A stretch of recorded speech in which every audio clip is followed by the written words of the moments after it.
Это и замечательный пример игрового масочного театра, который редко встретишь даже на родине этого масочного театра в Италии, потому что я смотрела много спектаклей, примеров а-ля комедия дель арте и все прочее.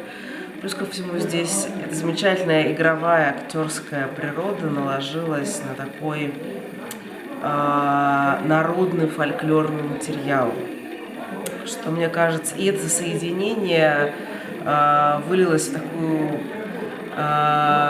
прекрасную работу актеров и режиссеров в том числе, намеченную пунктирно небольшими такими национальными мотивами, моментами. И, безусловно, мне хочется выделить, не обижая всех остальных актеров, это, безусловно, главного героя.